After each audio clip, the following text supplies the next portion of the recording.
de la resistencia a la insulina, o sea, puede llegar hasta este punto, ¿no?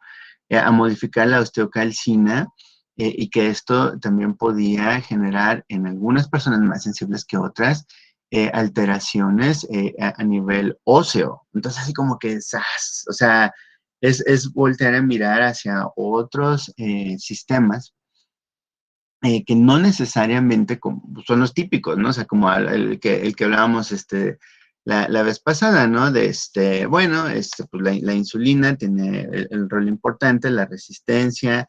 Yo alcancé a verbalizar el asunto de las otras hormonas pancreáticas que se podían modificar. De aumento de la producción de la glucosa hepática ya se sabía que a nivel hepático podía suceder porque propiamente mandaba una señal retrógrada que promovía más bien la hiperglicemia, más liberación de azúcares hepáticos. Entonces, en las neuropatías veíamos esto de la disfunción de los neurotransmisores, pero, o sea, incremento en la lipólisis, el modificar, por ejemplo, esta reabsorción de glucosa a nivel intestinal, la disminución del efecto de las sincretinas, que son hormonas también de acción muy limitada, que las tendremos otra vez en el mapa porque representan hoy en día un mecanismo de acción en el tratamiento de la diabetes, pues ya nos ha llevado como que a que tenemos que precisar el mejor tratamiento de acuerdo a la evidencia clínica que tenga en el momento que se disponga en ese momento de la persona. O sea, es algo común, ¿no? Pues ya para qué lamentarse, dicen los clínicos, ¿no? Ya para qué lamentarse de cuánto tiempo se perdió, o sea, cómo estoy recibiendo al paciente y cómo conviene en un determinado momento identificar los posibles deterioros que ya tenga en algún órgano o sistema y con base a ello, pues, resuelvo, ¿no?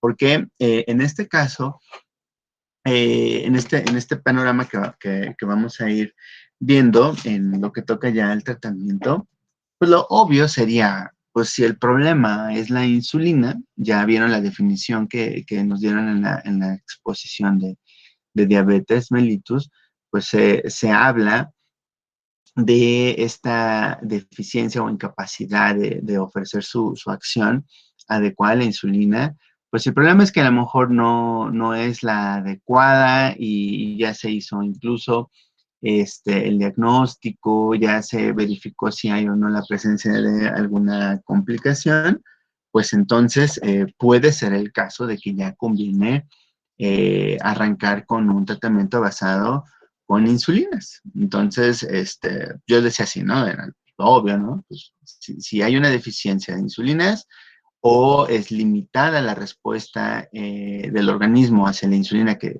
tiene una persona, pues puedo promover la insulinización. Entonces, ahí aparece, ¿no? ¿Se acuerdan que yo también alcancé a verbalizar la vez pasada el caso de los fármacos que podían favorecer la insulinosecreción a nivel pancreático? Entonces, sí tenemos un par de grupos farmacológicos.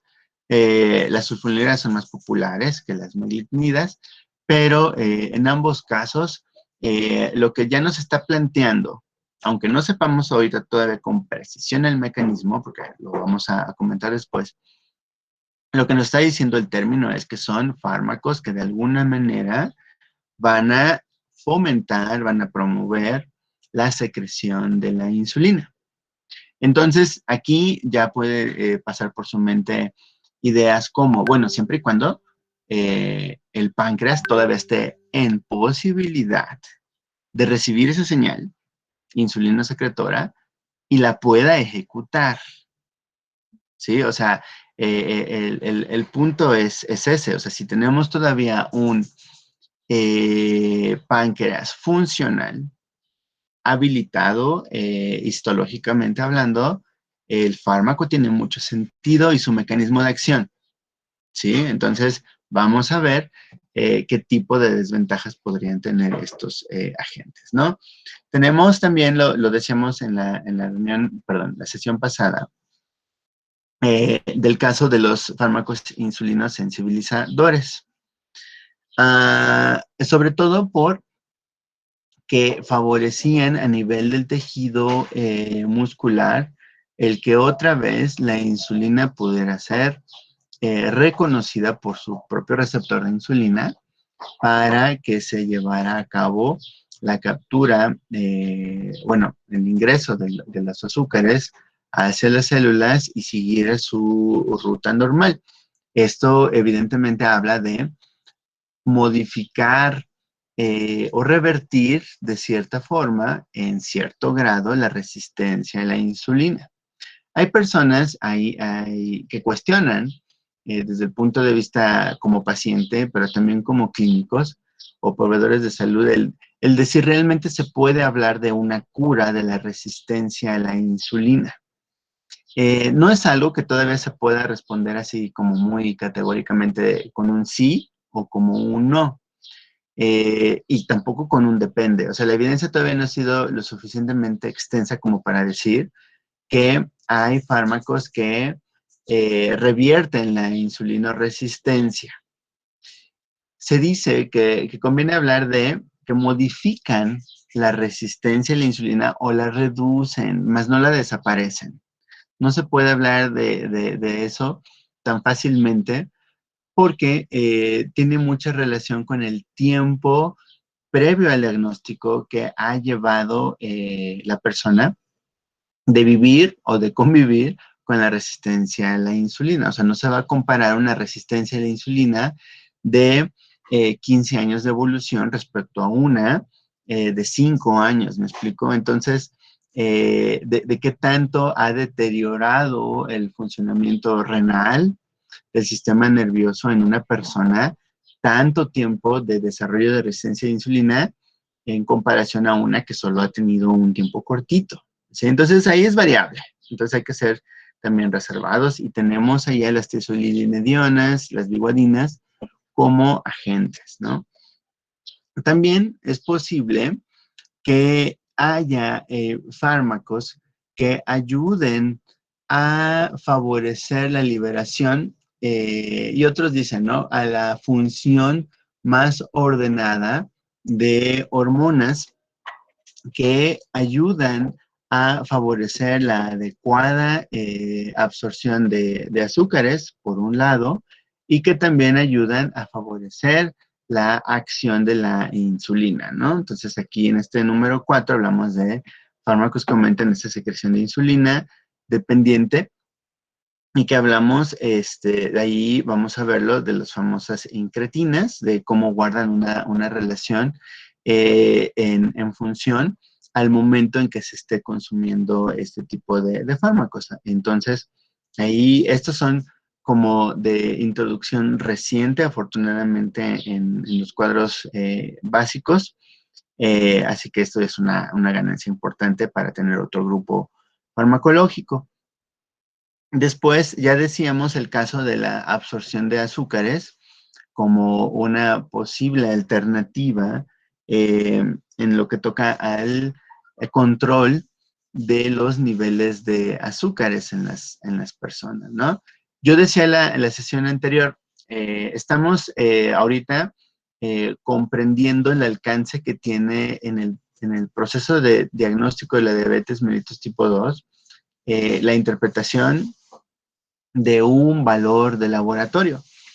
Pero también es importante verificar una vez que se da el diagnóstico de diabetes tipo 2, pues cuáles deberían de ser las nuevas metas a perseguir en estas personas. Claramente, no van a ser las mismas que en las personas que no tienen diabetes, ¿no? Como podríamos ser nosotros. Significaría que limitar la absorción de azúcares sea como un mecanismo muy obvio. Allí tenemos estos inhibidores de la alfa-glucosidasa, pero no necesariamente resulten ser, en todos los casos, los más exitosos en modificar justo la hiperglicemia. Entonces, esto también a lo mejor nos invita a pensar, o sea que es azaroso la elección puede ser azarosa la elección de un tratamiento en una persona diabética en su primera vez? No tanto, sería parte de la respuesta. No tanto porque se debe de analizar, como les decía, la información que al momento del diagnóstico se disponga. Esto habla de que si además del tiempo de que se sospeche que tenga devolución la enfermedad, con base a la evidencia o no del deterioro o daño a ciertos órganos o sistemas, ya habla de una posible ruta de elección de tratamiento. ¿Qué tan elevados son los valores confirmatorios de la diabetes, como puede ser la prueba de tolerancia a la glucosa, la evidencia de la hemoglobina glicosilada, dependiendo de qué tan alta es, también ya nos invita a pensar a qué tan fuerte debemos iniciar el tratamiento, ¿no? O sea, la respuesta que se debe de otorgar. O sea, es que imaginemos, por ejemplo, personas que luego tienen hasta casi 11% de hemoglobina glicosilada. O sea, es mucho este valor y asociada a valores por arriba de 250 miligramos por decilitro, o sea, sí habla seguramente de una estrategia farmacológica combinada. Y tampoco debemos de olvidar el apoyo que dan las guías clínicas respecto a esta cuestión, porque pues el paciente puede ser que solo tenga diabetes, puede ser paciente que tenga obesidad, puede que el paciente tenga, además de la obesidad, hipertensión, en combinación o no, y esto también habla justo de la oportunidad del mecanismo de acción que pueden ofrecer algunos fármacos. Y es que ven justo. Los fármacos que modifican la concentración de la glucosa renal. ¡Wow! O sea, esto es así como que se puede, porque lo cierto es que sabemos que en algunos casos, para verificar daño renal, no solamente se basa en la cuantificación de la orina en 24 horas o la creatinina sérica o en orina. También la presencia de, si es así como macroscópico el asunto, bueno, de identificar cristales de azúcar en la orina o cuantificarles, ¿no? Porque al final existe la posibilidad de hacer esta eliminación de azúcar por la orina. Y entonces, tenemos aquí un beneficio importante que comentaremos con más detalle de este grupo, que es de los más nuevos, estos niveles de cotransportador de sodio y glucosa. Porque pues al final ya están ahí ustedes pensando, pues se ve muy interesante porque al final es pegarle al nivel de glucosa, que es privilegiar su retiro del volumen plasmático, pero además llevarse a la modificación de la cuenta de sodio, y esto seguramente puede reflejar cierta ventaja para aquellas personas que además de tener diabetes tienen hipertensión, porque ya sabemos que si es para bien esta modificación de sodio, seguramente se traducirá en una reducción de agua, por lo tanto, del volumen sanguíneo, y así como lo veíamos, ¿no? A continuación de la resistencia periférica, del gasto cardíaco, y esto debe ser una ventaja.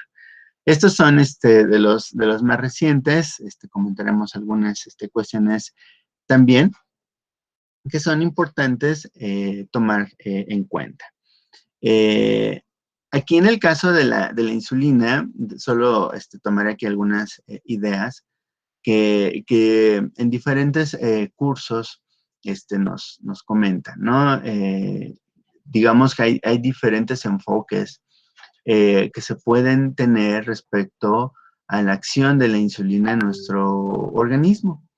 Esto quiere decir que si el propósito último al que siempre estamos nosotros, tenemos muy presente como el más valioso, pues es el que favorezca la insulina a través de segundos mensajeros el que haya traslocación de estos transportadores de glucosa para que en este fenómeno de traslocación se haya un desplazamiento desde el citosol hasta la membrana de una célula, por ejemplo, muscular, para que necesitas instalar, así una señal que se traduzca como, necesitas instalar un acceso que permita la entrada de la glucosa para que ocurra la magia, ¿no? Del metabolismo y cuente con energía esa célula, ¿no?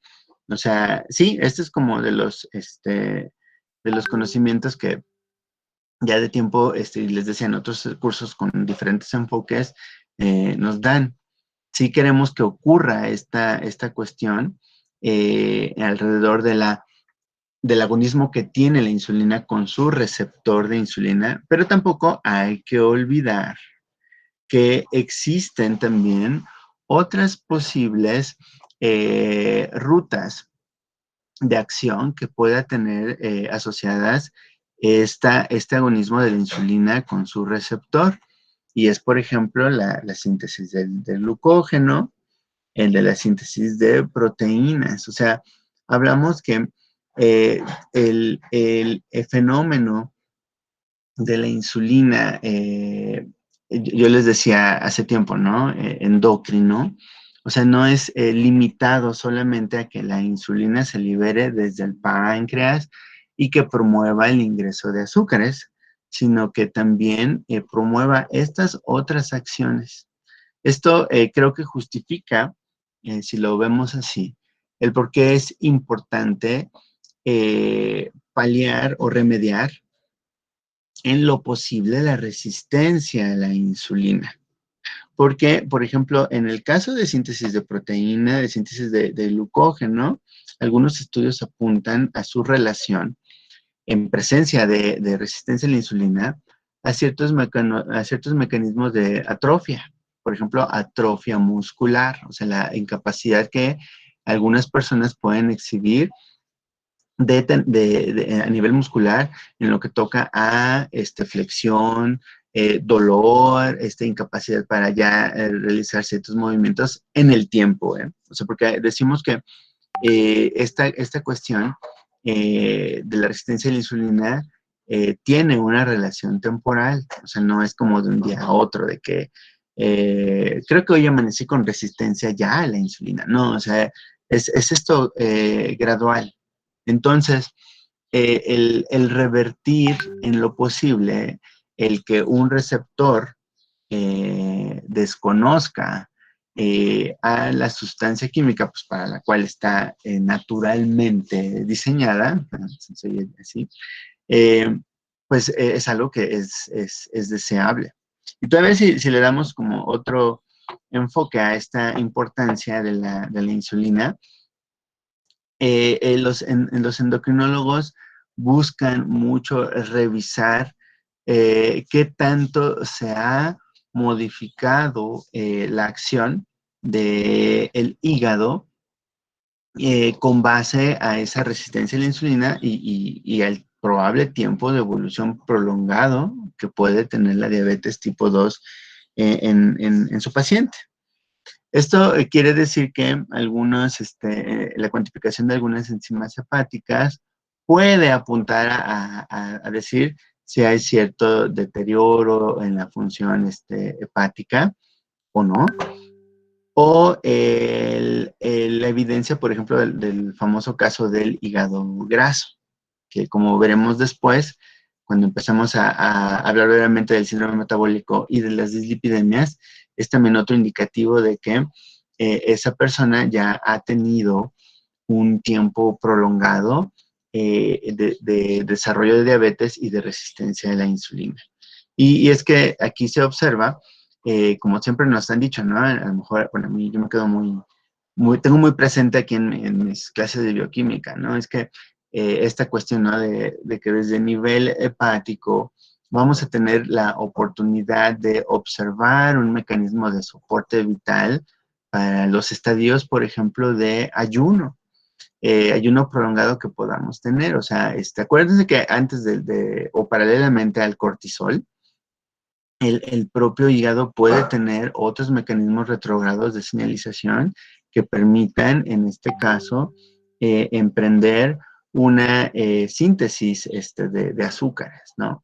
Entonces, el tema es que la hiperglicemia y la resistencia a la insulina a través de algunas interleucinas pueden señalizar rutas a nivel hepático que permitan la liberación constante de azúcares extras, más los que de por sí va a mandar el cortisol a pedir.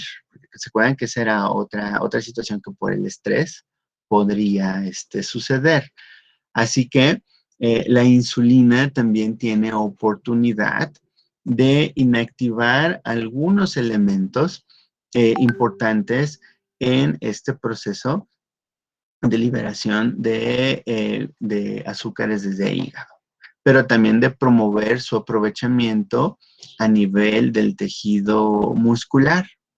Ahora, aquí esto nos lleva a pensar, o sea, el gran éxito también de la insulina en una persona sana como nosotros hoy en día debería ser que todo esto suceda. Sí, pero en el lado del intestino, del tejido muscular, debemos de tener algo bien presente, que para que, por ejemplo, este punto de la estimulación de captación de cuerpos cetónicos, de la síntesis, de la modificación de la glucólisis, se espera que funcionalmente ocurra en un escenario muy ideal y particular, el de la actividad física.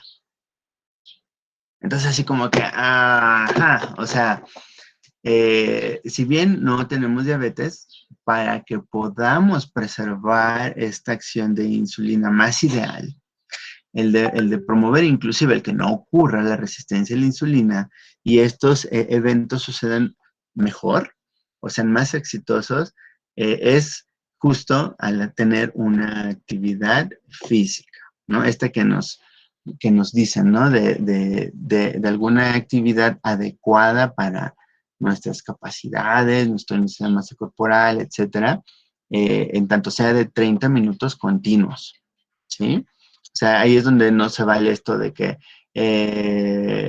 yo subo y bajo escaleras varias veces en el día. Sí, pero no las bajas 30 minutos continuos o no las subes 30 minutos continuos, ¿no? No, pues es que yo estoy en el laboratorio y en lo que subo y bajo y hago ejercicio y luego en la tarde también. No, tiene que ser continuo para que esta acción de la insulina ocurra con una alta eficiencia. ¿Sí? Entonces, todavía ahí tenemos esta cuestión. Y van a decir, uy, todavía falta que digas que para que a nivel hepático esto sea igual altamente exitoso y eficiente, tengamos ciertas condiciones. Pues sí, el de una adecuada alimentación, el de que no se promueva el deterioro, a lo mejor por un consumo elevado de alcohol, por decir algo, ¿no? Entonces, tenemos que tener presente estos aspectos porque son cuestiones que de pronto las personas o los pacientes pueden cuestionarnos, ¿no? Y entonces, ¿puedo tomar esto mientras hago esto? ¿O este medicamento no tiene ningún inconveniente si hago esto o bebo esto? Entonces, es importante comprender nosotros este tipo de conocimientos, pues para que podamos traducirlos a un lenguaje que nos pueda entender el paciente, ¿sí? Ahora, me voy a pasar a la guía para que vayamos resolviendo el caso de la prediabetes, ¿no? Voy a compartir otra vez el documento y me dicen si ya lo pueden ver. El documento de la ADA.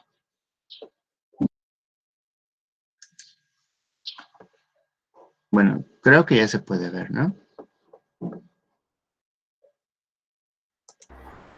Sí, ya se ve. Bien, gracias. Bueno, yo les adelantaba la vez anterior sobre esta situación, pues nominal, que la prediabetes puede sugerir. Y yo lo contrastaba con el caso de la prehipertensión, recuerdo que así lo dije, ¿no? O sea, tenemos como que entender esta cuestión. O sea, si una persona recibe por parte de su proveedor de salud esta cuestión, ¿no? O diagnóstico de prediabetes, tenemos que ser muy claros en que el paciente entienda qué representa ese diagnóstico, o sea, qué es lo que implica en términos de acciones correctivas o preventivas para que no suceda la diabetes. O sea, parece que sugiere que es como el estadio antes de. Un poco esto lo revisamos en la prehipertensión y dijimos que pues realmente podía ser así como un arma de dos filos, ¿no? O sea, puede que ayude, pero puede que el paciente diga, pues sigo igual, así que no pasa nada, ¿no? Entonces, no sea diabetes, pues ¿para qué hago cosas diferentes, ¿no? Entonces, aquí la guía ya se dan cuenta que comenta que es un término que se puede utilizar en algunos individuos cuyos niveles no necesariamente coinciden con los criterios para diabetes, pero aquí está la parte interesante, ¿eh? Pero que no necesariamente son considerados normales porque parecen ser altos. Entonces, el asunto aquí es, estas personas deben de entender que si bien no son datos definitorios de diabetes, es necesario ya emprender a acciones, transitar a acciones que vayan limitando estos repuntes, ¿no? O estos aparentes valores que son demasiado altos para ser considerados normales, pero que tampoco llegan al caso limítrofe, ¿no? Entonces, aquí hay una tabla. Voy a saltar estas otras. Aquí. Vean el caso aquí de los criterios definitorios de la prediabetes, ¿no? Entonces, aquí el punto es, creo que el zoom está bien, pero le voy a dar un poquito más. Que por ejemplo, en el fasting o en la glucosa en ayuno, tenemos este rango, ¿no? Entre 100 y hasta 125. Y en el caso de la glucosa que se mide postprandial, decíamos hasta 2 horas después de los alimentos, pudiese ir, vean este rango, ¿no? De 140 hasta los 199. Este es el que valida eh, los procesos de los tamizajes. Sobre todo cuando hablamos de esta glucosa capilar casual, ¿no? La de punción que dice, no, pues esa es muy imprecisa, no nos dice nada. Lo cierto es que sí nos da datos indicativos interesantes que pueden ser igualmente importantes. Esto es que si una persona que le preguntamos, ¿a qué horas come? No, pues que hace más de 2 horas. Perfecto. Es una persona que sí está en un rango posterior a las 2 horas y que si sale con una medición de 150 miligramos, esta persona podría decir, pues es que comí, como ya comí, pues está elevado, ¿no? 150 miligramos. Sí, pero ¿qué cree? Para las 2 o 3 horas que ya pasaron, ese valor sigue estando elevado, ¿sí? Al parecer, o sea, si lo vemos nosotros en nuestra cabeza, al parecer la insulina no ha alcanzado a traslocar lo suficiente a nivel celular estos transportadores como el GLUT4 que veíamos para que se ingrese de forma eficiente la glucosa al interior. ¿Por qué está sucediendo eso? No lo podemos saber con exactitud, ¿sí? Esa es la cuestión, ¿no? Por eso yo veo que es muy importante que nosotros entendamos este tipo de información. Pero fíjense, así como lo estoy planteando en un proceso de tamiz, si yo veo esos 150, no le voy a decir, ¿y qué cree? Para rematar, usted es prediabético de acuerdo a la Asociación Americana de Diabetes. Pues va a decir así como, a ver, espérate, prediabético, yo, o sea, No, aquí lo que tenemos que ser cuidadosos es en compartir la información y decirle, usted puede consultar con su médico cómo pueden verificar o hacer el mejor uso de esta información que esta medición le está otorgando. O sea, tampoco es que se vaya como espantado, ¿no? O sea, es invitarle a que salga de dudas pues con su médico. Con nosotros como farmacéuticos solo estamos haciendo el tamizaje. Y por si queda duda de que si los farmacéuticos somos adecuados, somos profesionales que sí podemos tamizar, sí, sí podemos y está avalado por la OMS. Lo que debemos de saber es justo, ¿no? Cómo ofrecer esta información, ¿no? Y todavía habla de este otro criterio, ¿no? De la hemoglobina glicosilada, ¿sí? Entonces habla de este rango de valores en porcentaje que podría apuntar, ¿no? Entonces yo les decía la otra vez, a veces tenemos uno o dos de estos criterios que pueden estar disponibles en un laboratorio para las personas, porque yo les decía que a veces por el costo no se puede pedir todo, no se puede costear todo o el laboratorio no nos da todo. Pero también estos criterios, aquí ya me regresaría a esto, ¿no?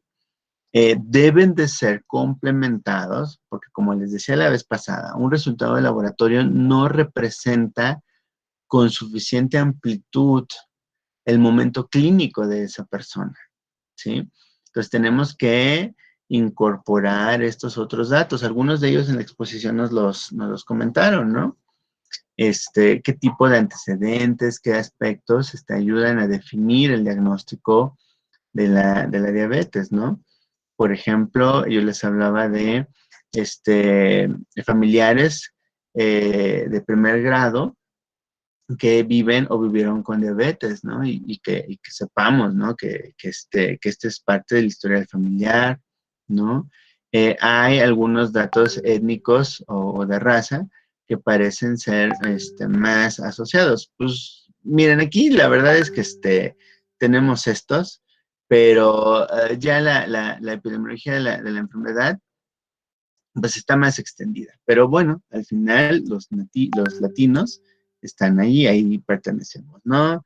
Historia previa de enfermedad cardiovascular, hipertensión, alguna dislipidemia, por ejemplo, mujeres con síndrome de ovario policístico, inactividad física, entre otras, ¿no? Ya hemos comentado varias cuestiones, ya permitirían integrar el resultado del laboratorio en el proceso de diagnóstico de diabetes o de prediabetes, ¿sí? Es muy útil, sobre todo cuando los datos definitorios, como síntomas definitorios de diabetes, no están presentes.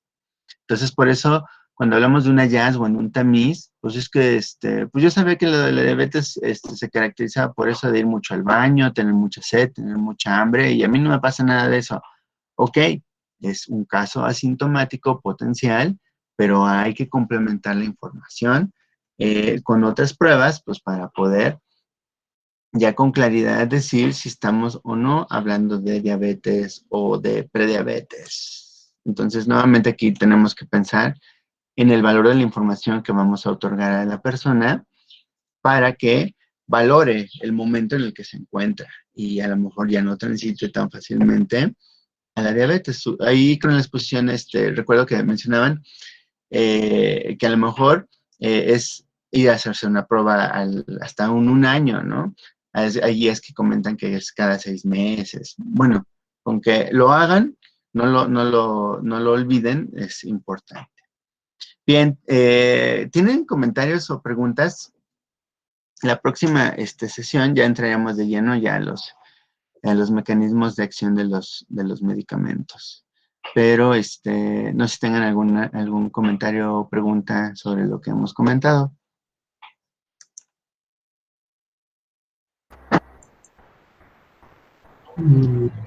Creo que no, profe. Ok. Muy bien. De acuerdo. Pues entonces nos vemos la próxima semana. Que estén bien. Igualmente, profe. Adiós, que esté bien. Gracias, profe. Hasta luego. Bye. Hasta luego, profe.